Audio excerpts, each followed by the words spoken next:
السلام علیکم، میں ہوں مریم ذیشان۔ آپ دیکھ رہے ہیں پروگرام تھنک ٹینک میں۔ اس وقت موجود ہیں ایاز امیر صاحب، سلمان غنی صاحب، ڈاکٹر حسن عسکری صاحب اور خاور کھمن صاحب۔ ناظرین، پاکستان کو ناقابل تسخیر بنانے والے، قوم کے ہیرو، ملک و قوم کا اثاثہ، جوہری پروگرام کے بانی ڈاکٹر عبدالقدیر خان صاحب آج منو مٹی تلے جا سوئے ہیں۔ انہوں نے پاکستان کو دفاعی طور پر مضبوط کر کے نہ صرف پوری قوم کو اپنا مقروض بنایا بلکہ آنے والی نسلیں بھی ان کی ممنون رہیں گے اور ان کی خدمات کو ہمیشہ یاد رکھا جائے گا۔ آج ہم اپنے پروگرام کے توسط سے اس گوہر نایاب کو سلام پیش کرتے ہیں۔ آج ہم ان کی باتیں کریں گے، ان کی یادیں اور ان کی شخصیات کے وہ پہلو آپ کے سامنے رکھیں گے جس سے شاید آپ آشنا نہ ہوں۔ ایاز صاحب، ڈاکٹر صاحب کی زندگی بہت سے نشیب و فراز سے گزری، اس پر تو بات کریں گے، لیکن انہوں نے جو خدمات کی پاکستان کے لیے اس کو قوم کن الفاظ میں یاد رکھے گی؟ آپ کن الفاظ میں خراج عقیدت پیش کریں گے؟ اور اس کے ساتھ ایڈ کر لیجئے کہ اگر آج ہم جوہری صلاحیت کے حامل نہ ہوتے تو کہاں سٹینڈ کرتے؟ جوہری صلاحیت ہمارے پاس نہ ہوتی تب بھی پاکستان قائم ہوتا، تو جوہری صلاحیت کی وجہ سے پاکستان قائم نہیں ہے۔ اور جوہری صلاحیت سے یہ جو کہنا ہے، جو ہم جملہ استعمال کرتے ہیں کہ ہمارا دفاع ناقابل تسخیر ہو گیا ہے، یہ بھی ایک ہماری غلط فہمی ہے۔ سوویت یونین بھی نیوکلیئر پاور تھا، اس کے ٹکڑے ہو گئے۔ یوکرین جب انڈیپینڈنٹ ہوا، اس کے پاس جوہری قوت ہوئی، لیکن انہوں نے خود والنٹیرلی وہ دے دیے۔ تو قوموں کا ناقابل تسخیر یا مضبوط ہونا اس کے کئی اور عوامل ہے، صرف یہ نہیں ہے۔ اچھا، ایٹم بم بنانا جو ہے وہ کوئی اتنی یونیک چیز نہیں ہے۔ ہم 7ویں ملک ہیں دنیا میں جس نے ایٹم بم بنایا ہے۔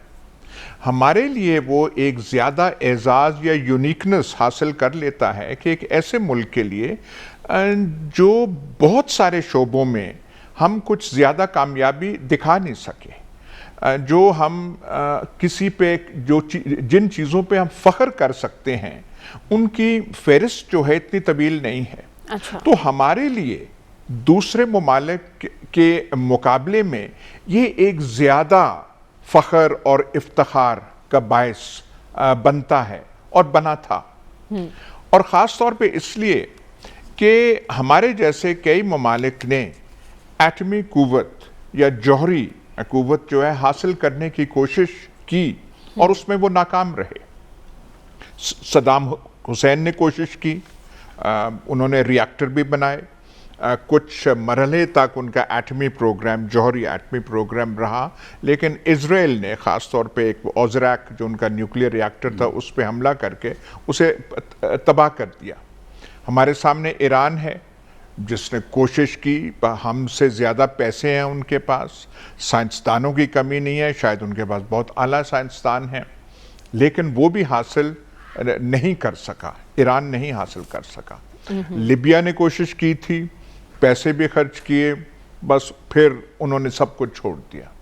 تو ہمارا جیسا ملک خاص طور پہ جب اسے 1971 کے حالات ہندوستان کے حوالے سے کا سامنا کرنا پڑا، وہاں پہ جا کے طویل جد و جہد کے بعد ایک ایٹمی جوہری وہ حاصل کر لینا ہمارے لیے بہت اعزاز کی بات ہے، اور اس میں اگر کوئی کسی کا کلیدی کردار تھا تو وہ ڈاکٹر عبدالقدیر خان تھے۔ ہمارے پاس پہلے بھی پاکستان اٹامک انرجی کمیشن تھا، بڑے سائنسدان تھے، کنوب کا ری ایکٹر ہم نے بنایا تھا، تو ہم اس سے ناآشنا نہیں تھے نیوکلیئر فیلڈ سے، لیکن ایٹم بم ہمارے سے ہم نے شاید اتنی کوشش بھی نہیں کی تھی، ہم سے نہیں بن پا رہا تھا۔ اور جب 74 میں ہندوستان نے اپنا نیوکلیئر ایکسپلوژن کیا تو تب کے جو حکمران تھے، وزیر اعظم ذوالفقار علی بھٹو، انہوں نے یہ فیصلہ کیا تھا کہ ہمیں بھی بنانا ہے، لیکن ہمیں ترکیب نہیں پتہ چل رہی تھی کہ کس راستے جانا ہے، کیا کرنا ہے۔ وہ ترکیب بتانے والے، بلو پرنٹ تیار کرنے والے، آئیڈیا دینے والے اور وہ ٹیکنیکل ایکسپرٹیز لانے والے وہ ڈاکٹر عبدالقدیر خان تھے۔ وہ آئے، انہوں نے بھٹو صاحب سے کہا تھا کہ یہ راستہ ہے اور ہم کرتے ہیں، اور بھٹو صاحب وفات پا گئے، تختہ دار پہ چلے گئے۔ انہوں نے جو راستہ عبدالقدیر خان نے، ایک لفظ بھی بھٹو صاحب کے لبوں سے نہیں آیا تھا، ہم تو فرانس کے ساتھ ہم نے نیوکلیئر ری پروسیسنگ پلانٹ کا ایک ڈیل کیا ہوا تھا بھٹو صاحب کی زندگی میں، جس کے بارے میں جو دھمکی نہیں لیکن جو ہمیں وارن کیا تھا ہنری کسنجر نے، جو تب U S secretary of state تھے، جی جی، ان کو یہ سینٹریفیوج پروگرام ڈاکٹر اے کیو خان والا بالکل علم نہیں تھا. وہ تو نیوکلیئر ری پروسیسنگ پلانٹ کے بارے میں بات کر رہے تھے کہ یہ آپ کو نقصان کا سودا پڑے گا. وہ جو ہے ڈیل امریکن پریشر کے تحت ختم ہو گئی. بھٹو صاحب کے خلاف کو ہوا، وہ پھانسی پہ چڑھ گئے، ضیاء الحق آ گئے، لیکن یہ پروگرام چلتا رہا. اور اس میں جہاں بھٹو صاحب نے چھوڑا تھا، ضیاء الحق صاحب کی اور بڑی خامیاں ہوگی، تنقید کا نشانہ وہ بنتے ہیں، انہوں نے پھر کیا. اور کہوٹا ریسرچ لیبارٹریز میں باقی دنیا، مغربی دنیا جو بڑا اپنا فخر کرتی ہے ہمارے پاس سی آئی اے ہے، یہ بہت دیر تک نہیں بھانپ سکے تھے. یہ تو کہیں 1986 میں جا کے، وہاں 87 میں جا کے پھر کوئی اعتراف ہوا کہ ہم نے یہ حاصل کر لیا ہے. لیکن اس میں جو ایک کردار تھا جس نے سب کچھ وہ کیا تھا، وہ ڈاکٹر عبدالقدیر خان ہے. لیکن ایک چیز ہمیں اس کے بات کرنا چاہیے، ناقابل تسخیر جو ملک بنتے ہیں وہ صرف ایٹمی قوت سے نہیں بنتے، بہت سارے اور چیزیں ہوتی ہیں. ڈاکٹر صاحب تو ہمیں ایٹم بم دے گئے، باقی چیزیں حاصل ہم کر سکے ہیں یا نہیں، وہ سوال ہم سب کے لیے ہے. ٹھیک ہے، وہ ان کا کردار ناقابل فراموش رہا اب تک. لیکن سلمان صاحب، انہوں نے دنیا ٹی وی کے ہیڈ آفس کا دورہ بھی کیا تھا اور آپ ہی نے وہ وزٹ کروایا تھا غالباً. آپ نے ان کی شخصیت کو کیسا پایا؟ دیکھیں مریم، جو باتیں ایاز صاحب نے کہی ہیں یہ باتیں بالکل درست ہیں کہ صرف جو ایٹمی طاقت ہونا ہی کسی ملک کی مضبوطی کی علامت نہیں ہے. اور میں ڈاکٹر قدیر خان کے الفاظ میں یہ بات کہوں گا کہ وہ کہتے تھے کہ جو ہم نے کام کر دیا ہے وہ کس صلاحیت کا عمل ہے وہ ہمارے دشمن کو پتہ ہے. اور وہ میں سمجھتا ہوں کہ آج کی صورتحال میں ہمیں ڈاکٹر قدیر خان تو چلے گئے، آج ہمیں اور ڈاکٹر قدیر خان کی ضرورت ہے، اور وہ ہے معاشی میدان کے اندر. ڈاکٹر قدیر خان کہتے تھے کہ ہم دفاعی اعتبار سے تو خود انحصاری کی منزل پہ پہنچ گئے ہیں، اصل چیز ہے معاشی حوالے سے جو ابھی بات کی گئی ہے. اب دنیا کے اندر ٹینکوں اور توپوں کے ذریعے ایک دوسرے کو رام نہیں کیا جا سکتا، اب معاشی میدان کے اندر مقابلہ کرنا ہے. لیکن آپ ایک چیز دیکھیں کہ ابھی ذکر کیا گیا ذوالفقار علی بھٹو صاحب کا، تو جب 74 کے اندر بھارت نے دھماکے کیے تو ڈاکٹر قدیر خان صاحب نے خود لیٹر لکھا تھا بھٹو صاحب کو کہ جناب یہ ہمارے لیے پیغام ہے، یہ ہمارے لیے ایک چیلنج ہے، اور یہ ٹیکنالوجی کوئی ناممکن نہیں ہے. انہوں نے ڈاکٹر صاحب کو یہاں پر بلایا اور میں بھی پڑھ رہا تھا ان کی وہ جو یادداشتوں میں انہوں نے کچھ چیزیں، انہوں نے کہا کہ میری اہلیہ ساتھ تھی، بچیاں ہالینڈ میں پڑھ رہی تھیں، تو بھٹو صاحب نے کہا کہ ڈاکٹر صاحب اب میں نے آپ کو واپس نہیں جانے دینا. دیکھیں اصل کمٹمنٹ یہ ہوتی ہے. اور جو بھٹو ٹیکنیکلٹیز کی بات ہوئی ہے، انہوں نے بھرپور وسائل دیے. دیکھیں بات یہ کہ یہ 71 کی بات کی گئی ہے، 71 کے بعد ایک مایوسی کی کیفیت تھی، اس مایوسی کی کیفیت سے پاکستان کو نکالنا تھا. اور ہمارا جب ہم ڈاکٹر قدیر خان صاحب کو ڈسکس کرتے ہیں تو ہمیں یہ دیکھ لیں کہ آج ہم کہاں کھڑے ہیں. بھٹو صاحب کے ساتھ ہم نے کیا کیا، انہوں نے جو ابھی بات کی ہے کہ ضیاء الحق صاحب نے ایک اور امپورٹنٹ کردار ہے، اور یقیناً ایاز صاحب اس کی تائید کریں گے، وہ غلام اسحاق خان کا کردار ہے. دیکھیں جب مالی وسائل دینے تھے، مالی وسائل بہت بڑی ایک چیز ہوتی ہے، اس میں غلام اسحاق خان کا اپنا رول تھا. اور پھر جب ایٹمی دھماکے کرنے تھے پھر اس میں نواز شریف صاحب کا کردار ہے. کوئی تاریخ کے اندر آپ کسی کا کریڈٹ چھین نہیں سکتے، جس طرح ذوالفقار علی بھٹو صاحب نے لیکن ڈاکٹر صاحب نے ذوالفقار علی بھٹو کو ہمیشہ اچھے الفاظ میں یاد کیا ہے. نواز شریف صاحب سے ان کی سرد مہری کی وجوہات کیا ہیں؟ دیکھیں کوئی ایسی اگر آپ ابھی نکال لیں سوشل میڈیا پہ جو ان کی تقریر ہے 28 مئی کی 1998 کی، انہوں نے کہا کہ جو کام نواز شریف کی قیادت میں ہم نے کر دیا ہے اس کے بعد دشمن پاکستان پر میلی آنکھ نہیں ڈال سکے گا. دیکھیں مریم بات یہ کہ ہمارا بڑا المیہ یہ ہے کہ ہم ڈیو کریڈٹ بھی نہیں دیتے. اور ڈاکٹر قدیر خان صاحب کی بھی بات کر لینا کہ بات یہ کہ وہ لوگ جو ایک ہیرو کو زیرو بنانے کی کوشش کر رہے تھے، آج قوم نے ثابت کیا، ریاست نے ثابت کیا، حکومت نے ثابت کیا. آپ کسی کا کریڈٹ چھین نہیں سکتے، آپ اس پہ اثر انداز ہو نہیں سکتے. اور وہ کتنا بڑا محب وطن تھا. میں ذکر نہیں کرنا چاہتا وہ جنرل مشرف کے دور کے اندر جو کچھ ہوا, پریشر کہاں سے آیا, کیوں کر آیا, کس وجہ سے آیا. اس شخص نے دیکھیں اس پہ اثر انداز ہونے کے لیے اس سے ایک اعتراف کروا دیا گیا. میں سمجھتا ہوں اس شخص نے ناکردہ جرم کا اعتراف کر کے اس کا قد کاٹ اتنا بڑا کہ آج ہر گھر کے اندر لوگ ڈاکٹر قدیر کو یاد کر رہے ہیں. وہ قوم کا ہیرو تھا, وہ قوم کا ہیرو ہے اور قوم کا ہیرو رہے گا. لیکن بنیادی بات میں پھر وہی کروں گا کہ ڈاکٹر قدیر صاحب نے جو کام کرنا تھا وہ کر دیا, اور اس کے اثرات کیا ہیں اس میں تو کوئی شک نہیں کہ جب تک ہم نیوکلیئر پاور نہیں تھے انڈیا کا طرز عمل کچھ اور تھا, وہ دھمکیاں لگاتے نظر آتے تھے. اب انہیں پتہ ہے کہ ان کے پاس کیا ہے, اور اس میں بے نظیر بھٹو صاحبہ کا ذکر بھی ہونا چاہیے کہ پاکستان کو اسٹرانگ میزائل ٹیکنالوجی دینے میں ان کا بھی ایک رول ہے. لیکن ہماری بدقسمتی, قومی سیاسی بدقسمتی ہے کہ سیاستدانوں کو اس طرح کریڈٹ نہیں ملتا. اور بات ہے کہ پاکستان کے اہل سیاست نے بڑے کام کیے ہیں, لیکن ایک پاکستان کے اندر ایک ایسا ماحول کریٹ کر دیا گیا کہ شاید سارے سیاستدان ہی رکھتے, ایسی بات نہیں تھی. میں سمجھتا ہوں کہ بھٹو صاحب سے اختلاف کیا جا سکتا ہے لیکن وہ کرپشن میں انوالو نہیں تھے, اور انہوں نے ایک محب وطن کے طور پہ جو بنیادی فیصلہ کیا. ہم اتنی بدقسمت قوم ہے کہ ہم اپنے ہیروز کو پھانسی کے پھندے پہ لٹکا دیتے ہیں. کیا ان کا وہ جرم تھا؟ اور بات یہ کہ آج کی صورتحال کے اندر ہم ایٹمی طاقت ہیں, لیکن ہمیں اگر آگے کی طرف بڑھنا ہے تو کوئی بنیادی فیصلے اور مضبوط فیصلے ہونے چاہیے. اور وہ فیصلہ دیکھیں, میں آخری بات یہ کہنا چاہتا ہوں, ڈاکٹر قدیر خان وہ یہ کہتے تھے کہ پاکستان نے معاشی قوت بننا ہے, اور معاشی حوالے سے اگر ہم نے خود مختاری کے منزل پہ پہنچنا ہے تو سی پیک کا رول بڑا اہم ہے, اور ہمیں چائنا کے ساتھ چلنا چاہیے. چین ہمارا آزمودہ دوست ہے, امریکہ کے وہ بہت بڑے ناقد تھے, البتہ وہ اس حوالے سے محتاط ہو چکے تھے. ٹھیک ہے, لیکن ڈاکٹر صاحب, ڈاکٹر عبدالقدیر کی شخصیت کے کچھ پہلو اگر آپ ہمیں بتا سکیں, اور اس کے ساتھ ساتھ پاکستان کو نیوکلیئر طاقت بنانے کی تحریک ان میں کب اور کیسے پیدا ہوئی؟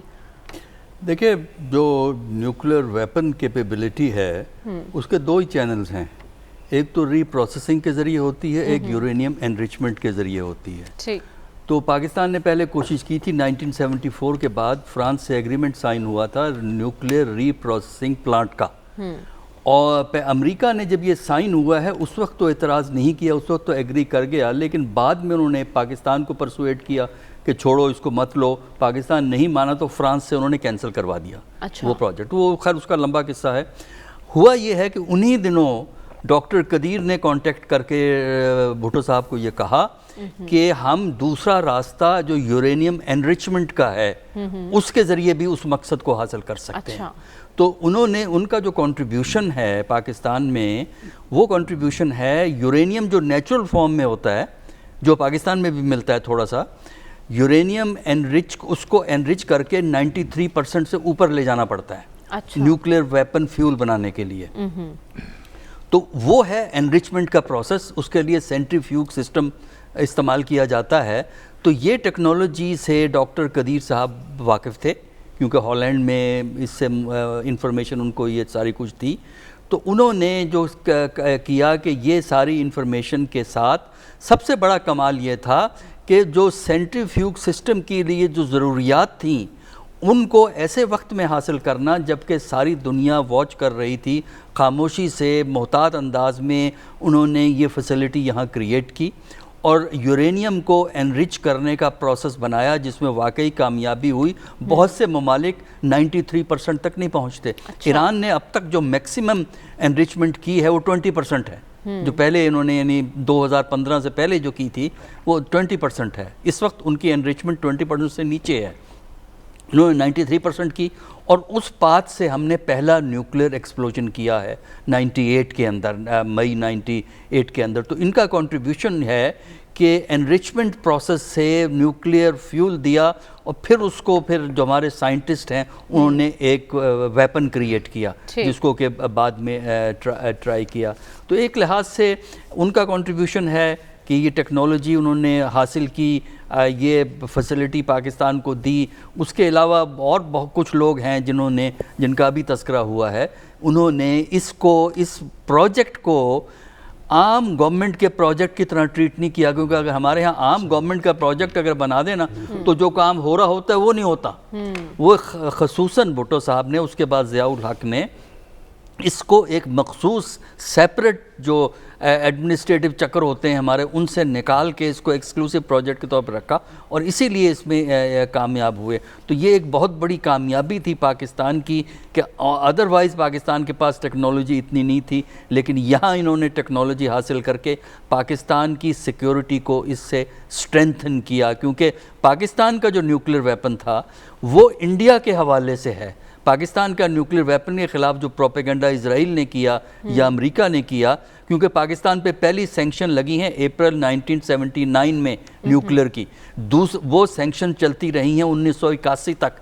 پاکستان پہ دوسری سینکشن لگی ہیں 1990 میں، اکتوبر 1990 میں لگی ہیں، اور وہ نومبر 2001 تک پاکستان کے اوپر سینکشنز جو ہیں وہ چلتی رہی ہیں. تو ان سینکشنز کے باوجود بھی جو یہ پاکستان نے کامیابی حاصل کی ہے، یہ قابل قدر کامیابی ہے. اس سے پاکستان کا دفاع کا ایک حصہ بہت مضبوط ہوا ہے. باقی ہم کمپریہنسو سیکیورٹی کی جب بات کرتے ہیں تو اس میں اکانومی اور سوسائٹی ہر چیز آ جاتی ہے. تو لہٰذا لیکن جو ملٹری سیکیورٹی، ایک کنونشنل سیکیورٹی، ایک نان کنونشنل سیکیورٹی جس میں نیوکلیر آتا ہے، تو نیوکلیر کے اندر پاکستان کی اچیومنٹ قابل قدر ہے. اور اس میں ڈاکٹر قدیر کا کنٹریبیوشن جو ہے وہ انرچمنٹ، یورینیم انرچمنٹ ٹیکنالوجی میں سب سے اہم رہا ہے. بالکل ان کا کردار کلیدی رہا ہے. لیکن خاور ہم نے دیکھا سرکاری اعزاز کے ساتھ ڈاکٹر صاحب کو رخصت کیا گیا. کتنا بڑا خلا ہے، کیا یہ خلا کبھی پر ہو سکتا ہے، اور ہمارے آنے والی نسلوں کے لیے کس طرح سے رول ماڈل کے طور پر پیش کیا جا سکتا ہے ڈاکٹر صاحب کو؟ دیکھیں، ایک جو ڈاکٹر قدیر صاحب کا جو نام ہے میرے خیال میں رہتی دنیا تک، جب تک پاکستان قائم و دائم ہے، تا قیامت انشاءاللہ پاکستان قائم و دائم رہے گا، تو یہ نام تو رہے گا. اس کی وجہ ظاہر ہے ان کا جو کردار ہے پاکستان کو دفاع جس کو ناقابل تسخیر بنایا. دیکھیں، اس میں تھوڑا سا اختلاف رائے رکھتے ہوئے اس میں کوئی شک نہیں ہے کہ کسی بھی ملک کی آج کل کے دور میں اگر اس کی اکانومی کمزور ہو جاتی ہے تو پھر ظاہر بات ہے آپ کے پاس کچھ کھانے پینے کو نہیں ہے، آپ کے پاس آپ معاشی طور پر اگر آپ کمزور ہیں تو پھر تو دنیا میں آپ قائم و دائم رہ ہی نہیں سکتے. لیکن ملیٹریلی ظاہر ہے آپ کی جو سرحدوں کی حفاظت ہے. ریسنٹ بھی ہم نے دیکھا، ایک تو 1980s کے دوران جو واقعات ہوئے، اس وقت ایک انٹرویو جو ہے ڈاکٹر عبدالقدیر خان صاحب کا چھپوایا گیا جان بوجھ کے ایک اسٹریٹجی کے طور کے اوپر، انڈیا کو یہ باور کروانے کے لیے کہ ہمارے پاس یہ ایک صلاحیت موجود ہے. اس کے بعد ویری ریسنٹلی جب یہ ہمارا پلوامہ کا واقعہ ہوا، اس کے بعد جب انڈیا کو منہ کی کھانی پڑی، وہ آپ کو پتہ ہے 2 طیارے گرائے گئے. اگلے دن 3-4 دن جو حالات و واقعات پاکستان کے انڈیا کے ساتھ تھے، وہ سب کو اس بات کا علم ہے کہ ایک سطح کے اوپر انڈیا کا اسرائیل کے ساتھ مل کے پاکستان کے کچھ جو ٹارگٹس ہیں ان کو نشانہ لگانے کا ان کا پلان بن گیا تھا، میزائلز فائر کرنے کا ان کا پلان تھا. یہ پرائم منسٹر عمران خان نے خود بتایا، صحافی موجود تھے وہاں پہ، اور میں اسلام آباد کے سارے صحافی، کہ پاکستان نے پھر وارن کیا تھا ان کو بھی اور P5 کنٹریز کو بھی یہاں پہ بلا کے کہ اگر اس طرح کی حرکت کی گئی تو اس کا ٹٹ فار ٹیٹ جواب دیا جائے گا. تو میرے خیال میں کافی حد تک جو ہے انڈیا کو اگر روکے رکھا ہے تو یہ جب سے ہم نے یہ صلاحیت حاصل کی ہے تو انڈیا نے دہشت گردی کے ذریعے نان کنونشنل طریقوں استعمال کرتے ہوئے، دہشت کے واقعات کرتے ہوئے پاکستان کو کمزور کرنے کی کوشش کی ہے. لیکن ایک جو ہے اوپن وار کبھی بھی پاکستان کے ساتھ انہوں نے ایسا کوئی محاذ نہیں کھولا. باقی جہاں تک آپ نے ذکر کیا سوال ہے کہ ان کا خلا، ان کی شخصیت، مجھے بڑی اچھی طرح یاد ہے جب میں نے جرنلزم شروع کیا تھا 99-2000 اسلام آباد کے اندر. اس وقت وہ مختلف فلاحی کے جو یہ منصوبے یہاں پہ اسلام آباد میں ان کو سپروائز کیا کرتے تھے، تو ایک سے زیادہ دفعہ ان سے ملاقات ہوئی. ایک بڑے نفیس آدمی تھے، بڑے محبت کرنے والے.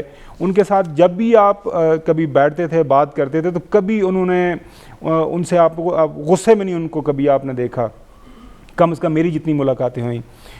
ہمیشہ ان کے چہرے کے اوپر مسکراہٹ رہتی تھی.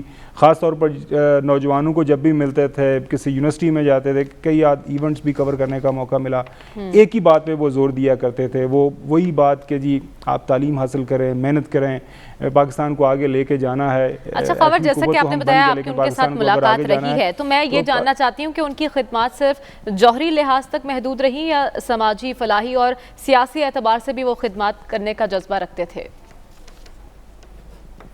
دیکھیں ہوا جو آپ نے جو سوال کیا تھا نا سلمان غنی صاحب کے ساتھ, یہ ایک حقیقت ہے. آج بھی بی بی سی کے اوپر سٹوریز ہیں. نواز شریف صاحب کے ساتھ ان کے تعلقات سرد موری کا شکار رہے. جب یہ 1998 کے دھماکے ہوئے تب بھی ان کو ایک اعتراض تھا کہ مجھے ذرا سائڈ پہ رکھا گیا ہے یا میری خدمات کو اس طرح نہیں سراہا گیا جس طرح سراہا جانا چاہیے تھا. اس کے بعد پھر یہ 2004 کا جو واقعہ ایک تنازع کھڑا ہوا, اس کی ایک کہانی ہے کہ اس کے پیچھے عوامل کیا تھے, کیا پریشر تھا جب ان سے ایک نہ کردہ ایک جرم ان کو کہا گیا کہ اس کو آپ ایکسیپٹ کریں. ان سے جو ایک فائدہ لیا جانا چاہیے تھا میرے خیال میں پاکستان وہ فائدہ ان سے نہیں اٹھا سکا. وہ یہ تھا کہ جب وہ فارغ ہو گئے اپنے اس جو ایٹمی پروگرام سے, تو پاکستان کے اندر خاص طور پر پاکستان کے تعلیمی میدان میں ان کی خدمات کو استعمال کیا جانا چاہیے تھا. لیکن چونکہ وہ کچھ سیاسی معاملات تھے اس وقت کی حکومت وقت, جس طرح نواز شریف صاحب کی دوسری حکومت, اس کے بعد جنرل مشرف کے ساتھ جو سارے کے سارے معاملات ہو گئے, پھر زیادہ عرصہ وہ نظر بند رہے اسلام آباد کے اندر. جو ان کی تھوڑی بہت سرگرمیاں رہیں وہ بھی بڑی ہی لمیٹڈ, سرٹن وہ اسکروٹنی ان کی ہمیشہ کی جاتی تھی. ان کی زیادہ اس طریقے سے وہ گم پھر آزادانہ طریقے سے نہیں سکتے تھے ملک کے اندر. اگر ان کو کسی موقع کے اوپر, جس طرح پاکستان کے اندر ایچ ای سی ہے یا اور بڑے سارے ادارے ہیں, کہ موقع دیا جاتا کہ وہ اپنی جو ان کے پاس ایک علم کا خزانہ ہے اس کو استعمال کیا جاتا کسی سطح کے اوپر, تو شاید پاکستان اس موقع کے اوپر کسی ڈیفرنٹ جگہ پہ ہوتا. ظاہر ہے وہ پروفیشنلی ایک انجینئر تھے, کافی کوشش کی انہوں نے پاکستان کے اندر اس شعبے کو مزید تقویت دینے کی. غلام اسحاق خان جو انسٹیٹیوٹ ہے اس وقت دنیا کا ایک ٹاپ انسٹیٹیوٹ مانا جاتا ہے, اس کو قائم کرنے میں ان کا بڑا کلیدی کردار ہے. لیکن یہ میرے خیال میں ایک زیادتی ہوئی ہے جو پاکستان کے ساتھ, کہ ان کی جو صلاحیتیں اور ہمارا سوال بھی یہی ہے کہ بطور قوم کیا ہم نے ڈاکٹر صاحب کی قدر کی ہے, اور 2004 کے بعد انہیں جس طرح کے چیلنجز کا سامنا تھا ان کے حوالے سے تحفظات میں کتنی صداقت ہے, اور ان کی زندگی میں جو چیلنجز آئے انہوں نے اس کو کس طرح سے فیس کیا, اسی پر بات کریں گے اس بریک کے بعد. Stay with us. Welcome back ناظرین. ڈاکٹر عبدالقدیر خان صاحب کی زندگی بہت سے نشیب و فراز سے گزری. ایاز صاحب 2004 میں مشرف دور میں ان کے ساتھ جو کچھ ہوا, ان کے حوالے سے تحفظات میں کتنی صداقت ہے, اور اس وقت انہوں نے جو کیا وہی وقت کا تقاضا تھا؟ دیکھیں, ایک تو ہم ایسی قوم ہیں جو میتھولوجی میں رہتی ہے, اور میتھولوجی اپنی بنانے میں ہم بہت ماہر ہیں. ہم کہانیوں میں رہتے ہیں, الف لیلمی داستانوں میں رہتے ہیں. جہاں پہ بہت کچھ ہوا, جہاں پہ بہت کچھ کنٹریبیوشن ہے, پرولیفریشن کی ایک کہانی اور داستان ہے. وہ ہمارے مفاد میں نہیں ہے کہ ہم اس کا ذکر کریں, پر اس کا یہ بھی تقاضا نہیں ہے کہ ناکردہ گناہ بھائی جب آپ ایک موضوع پہ ایک لائن پہ بات نہیں کر سکتے, بات کرنا دانش مندی نہیں ہے, تو پھر ایسی جو ہیں الفاظ نہ استعمال کریں نہ کردہ. اور جو غلطیاں ہم سے ہوئیں اس میں اور بھی شامل تھے, وہ ہم نام لے نہیں سکتے, نہ ہمارے مفاد میں ہے. یہ ہمارا ایک پرابلم ہے. آغا حسن عابدی ایک انٹرنیشنل بینک بناتے ہیں جو منی لانڈرنگ کی نظر ہو جاتا ہے. ابراج کمپنی اتنا بڑا ایکویٹی فنڈ بناتے ہیں لیکن بل گیٹس کو چونا لگانے سے باز نہیں آتے. تو یہ کوئی ہمارا پرابلم ہے. اتنی بڑی اچیومنٹ کر کے تو وہ جو بعد میں جو الزام تھا اس کا کرنے کی ضرورت نہیں تھی. اور بالکل مورد الزام نہ ٹھہرایا جائے پرویز مشرف کو. پرویز مشرف نے امریکنز کو ڈاکٹر اے کیو خان کے لیے ایکسس نہیں دی تھی. وہ کہہ رہے تھے کہ ہمیں آپ دیں, نہیں کی تھی. اس وقت ہم وہ یہ جنگ ہے افغانستان میں, یہ 9/11 اور فلانا, اس میں پھنسے ہوئے تھے. تو میرا خیال ہے کہ وہ ٹیلی ویژن پہ لانے کی ضرورت نہیں تھی. وہ رسوائی جو ہے جو ڈاکٹر صاحب کی ہوئی اور اس سے جو پاکستان کی رسوائی ہوئی اس پہ ڈٹ جاتے جو نہیں ڈٹے تھے. لیکن وہ ناکردہ والی بات ہمیں نہیں کرنی چاہیے. ایک اور یہ جو چیز ہے دھماکے کیے, اور یہ یہ جو پاکستانی جو ہم وہ ذہن اس وقت ہے کہ وہ دھماکے کیے، کئی لوگ تب اس کے فیور میں نہیں تھے. پاکستانی قوم کو یہ بتانے کی ضرورت ہے اسرائیل نیوکلیئر پاور ہے. مڈل ایسٹ کا ہر شیخ، ہر بادشاہ، ہر صدر جانتا ہے کہ اسرائیل کے پاس نیوکلیئر آرسنل ہے. لیکن اسرائیل نے کبھی ڈکلیئر نہیں کیا کہ وہ نیوکلیئر پاور ہے. انہوں نے کبھی دھماکے نہیں کیے 3 یا 4 یا 5 یا 6.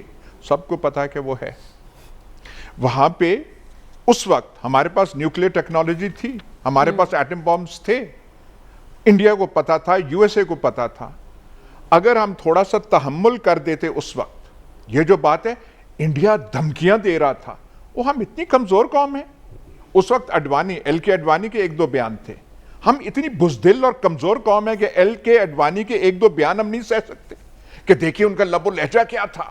تو اس لیے ایٹمی دھماکے کرنے نہایت ضروری تھے. اس سے زیادہ بچکانہ سوچ کوئی نہیں. ٹھیک. اگر اس وقت ہم تحمل کرتے، میں آج ہمارے سے کسی نے وہ ایٹم بامز لے لینے تھے، ہمارا آرسنل کم ہو جانا تھا. اور ایک اور چیز آخر میں، یہ جو ہم نے ہر بات پہ وہ جو ہے کہ انڈیا یہاں پہنچا ہے تو ہم نے یہ ڈیٹرنس کرنا ہے، یہ کرنا ہے، ایک نیوکلیئر ریس. بھائی ایٹم بام بہت بڑی ڈیٹرنس ہوتی ہے. نارتھ کوریا کے پاس 4-5 تھے پہلے، اب ان کا زیادہ ڈیولپ ہو گیا. امریکہ ان 4-5 سے ڈرا ہوا تھا، جاپان ڈرا ہوا تھا. ایک ایٹم بام بھی ہو تو دنیا لرز جاتی ہے. ویسٹ کو یہ ڈر پاکستان کے حوالے میں رہا غلط کہ جی یہ دہشت گردوں کے پاس ایک ڈیوائس نہ آ جائے. تو ہم کس چکروں میں پڑے ہوئے ہیں، ادھر ادھر کر کے بڑھائی جا رہے ہیں. اور ہمارے جو نیوکلیئر اسٹریٹجسٹ ہیں، توبہ اللہ ان سے پناہ دے، جس قسم کی گفتگو وہ کرتے ہیں، انڈیا نے یہ کر لی. انڈیا، ایک آخری بار مجھے آپ اجازت دیں. جی جی. دفاع ناقابل تسخیر ہو گیا. ہمارا پروگرام ایک نہیں تو دوسرے پروگرام میں ہم کہتے ہیں ہندوستان نے یہ کر دیا ہے، ہندوستان نے بلوچستان میں یہ کر دیا ہے، ہندوستان ٹی ٹی پی کے پیچھے ہے، اور ہمیں پتہ ہے کہ ہندوستان فلانے. تو اس کا مطلب وہ پھر ہمارا وہ ڈیفنس ناقابل تسخیر تو نہ ہوا نا. اگر انڈیا اتنی آسانی سے بلوچستان میں بھی آگ لگا سکتا ہے، فاٹا کے معاملات بھی سنبھال سکتا ہے، تو پھر ایٹم بم کا کیا ہے؟ ایٹم بم کے اور ٹھیک ہے. تو ایاز صاحب کی رائے سامنے آگے، لیکن ہم ڈاکٹر صاحب کی مشکلات کی بات کر رہے ہیں. سلمان صاحب، آپ اس پر کیا کہیں گے کہ بطور قوم ہم نے ان کی قدر کی اور انہیں جن مشکلات کا سامنا کرنا پڑا، آپ کی ان سے ملاقاتیں رہی ہیں، وہ اس بارے میں کیا کہتے تھے؟ دیکھیں مریم، جب ہم یہ بات انڈیا کی کرتے ہیں تو اس ملک کو اور اس قوم کو ایک ایسے دشمن سے واسطہ ہے کہ جب ہم بلوچستان کی یا دہشت گردی کی، کہ وہ اس سے پہلے پاکستان کے ساتھ جو طرز عمل اختیار کیے ہوئے تھا، اس کا جواب ایٹمی دھماکے تھے. اور ایٹمی دھماکے ہونے کے بعد وہ جو کہا جاتا ہے نا کہ لاتوں کے بھوت باتوں سے نہیں مانتے، اس کے بعد اسے یہ جرأت نہیں ہوئی کہ وہ پاکستان پہ براہ راست کوئی حملہ کر سکے. اور اگر اس نے 2 سال پہلے ایک حرکت کی تھی تو اس کا جواب بھی بالکل درست تھا. اس لیے کہ ایک مکروہ اور مذموم ایجنڈے کے عمل ملک کے ساتھ ایسا ہی ہونا ہے. جہاں تک آپ نے پہلے بات کی تھی سرد موری کی، میں چاہتا نہیں تھا کہ یہ بات کروں، چونکہ خاور صاحب نے بھی بات کر دی. یہ بات درست تھی کہ نواز شریف صاحب کے ساتھ وہ جو سرد موری کا رویہ، میرے ساتھ میرے آفس کے ایک معتبر شخص بھی موجود تھا. میں نے یہی بات، جو سوال آپ نے مجھ سے کیا تھا، میں نے نواز شریف صاحب سے پوچھا کہ جی کیا وجہ ہے کہ ڈاکٹر قدیر خان صاحب آپ کے حوالے سے سرد موری کا شکار ہیں. تو وہ اٹھ کے اندر چلے گئے. تو میرے ساتھ جو موجود تھے انہوں نے کہا کہ شاید میاں صاحب وضو کرنے کے لیے گئے ہیں. تو وہ ایک لیٹر لے کے آئے، وہ لیٹر میرے پاس موجود ہے. اچھا. اور ڈاکٹر قدیر خان صاحب نے جو کچھ اس میں نواز شریف صاحب کو جس طرح سے خراج تحسین پیش کیا، وہ بھی ہم نے پڑھ لیا. تو میں نے کہا جی پھر بھی وجہ کیا ہے؟ دیکھیں، ایک وجہ یہ تھی کہ ڈاکٹر صاحب نے جو کچھ کیا ہے، پوری قوم نے انہیں خراج تحسین پیش کیا، بہت بڑا ان کا کارنامہ ہے، لیکن وہ اپنا کوئی رول بھی چاہتے تھے. دیکھیں، انڈیا کے سائنسدان، وہ تو ایک مسلمان سائنسدان تھا نا، انڈیا نے اسے وہاں کا صدر بنایا.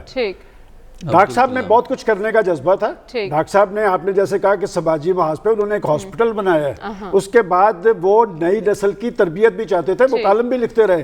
اور جیسے خاور صاحب نے ذکر کیا، کہ وہ نوجوان، جس طرح ہم اقبال کی بات کرتے ہیں نا، اقبال کا اصل مخاطب نوجوان نسل تھی، اس لیے کہ دنیا کے اندر جو انقلاب یا دنیا کے اندر آنے والی تبدیلیوں میں بنیادی رول نوجوانوں کا ہوتا ہے. اور میں نے خود دیکھا ہے کہ وہ اگر کسی یونیورسٹی کے کانوکیشن میں آئے ہیں یا کسی تقریبات کے اندر گئے ہیں تو منٹوں لوگ تالیاں بجا کر انہیں خراج تحسین پیش کرتے ہیں.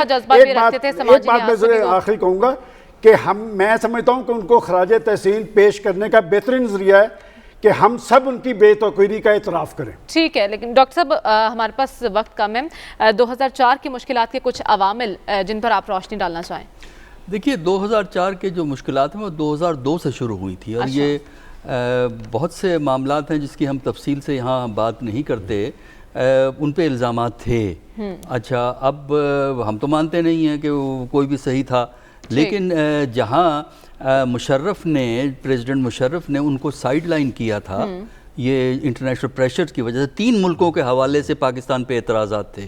پاکستان پہ نہیں تھے، قدیر صاحب کے، ڈاکٹر قدیر پہ تھے.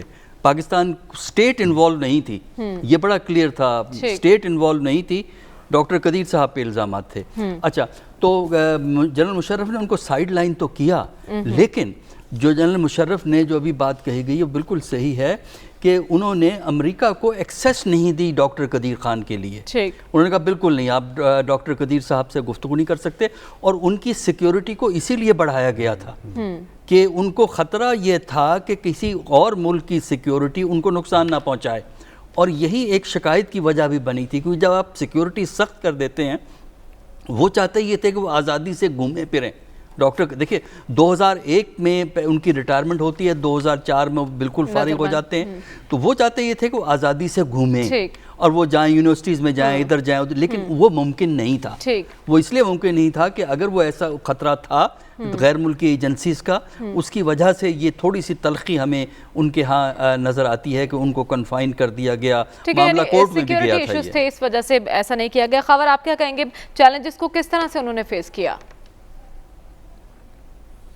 دیکھیں مریم، آج جس طرح ان کا جنازہ ہوا یہاں پہ فیصل مسجد کے اندر، جتنی تعداد میں لوگ نکلے، اور پورے پاکستان سے جس طرح ان کے پیغامات ان کے لیے ہم سوشل میڈیا پہ، ٹیلی ویژن پہ دیکھ رہے ہیں، اور قومی پرچم میں جس طرح ان کو دفنایا گیا، تو میرے خیال میں وہ تمام جو ماضی کے اندر ان کے اوپر الزامات تھے، وہ ساری ایک ونڈیکیشن سامنے آ گئی.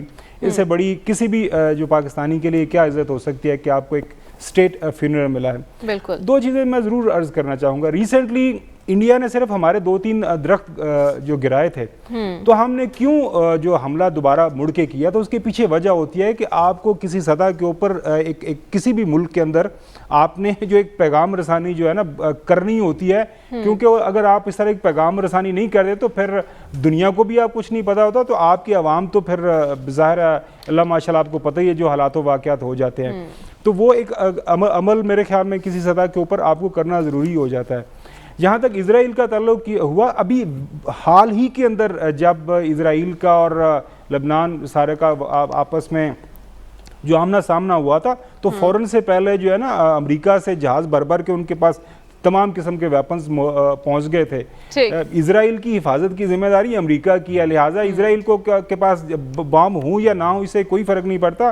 باقی جو ہے جہاں تک ڈاکٹر قدیر صاحب کے اوپر الزامات کا تعلق ہے، میں صرف ایک ہی فکرہ کہوں گا، پاکستان کے اندر جو انتظام و انصرام جو چلانے والے ہیں ان کو سب کا علم تھا کہ کون کیا کر رہا ہے. یہ ایک نیشنل لیول کے اوپر جو بھی کام ہوا یہ ہو گیا. ٹھیک ہے، تو ڈاکٹر عبدالقدیر صاحب کی یادوں سے متعلق ہم بات کر رہے ہیں، گفتگو کا سلسلہ جاری رکھیں گے اس بریک کے بعد. Stay with us. Welcome back ناظرین. ایاز صاحب شارٹلی بتا دیجئے کہ ڈاکٹر صاحب کو خراج عقیدت پیش کرنے کے لیے بہترین ذریعہ کیا ہے؟ دیکھیں ایک بات سمجھیے، یہ ترسی ہوئی قوم ہے، تشنگی کی ماری قوم ہے، جسے ہیروز اور ایسے آدمیوں کی ضرورت ہے کہ جو ان کی امیدوں پہ پہنچ سکے. یہاں پہ جو آتا ہے فنکار، ایسے ڈرامے باز، باتیں، جیسے ہمارے وزیر اعظم ہیں گفتار کے غازی ڈاکٹر قدیر خان نے کچھ تو کیا نا، ایٹم بم تو دیا. اس لیے وہ چیز کارنامہ کر کے عام آدمی کو کوئی اس سے غرض نہیں ہے کہ نیوکلیئر ڈیٹرنس کیا ہوتی ہے اور کتنے ایٹم بم ہونے چاہیے.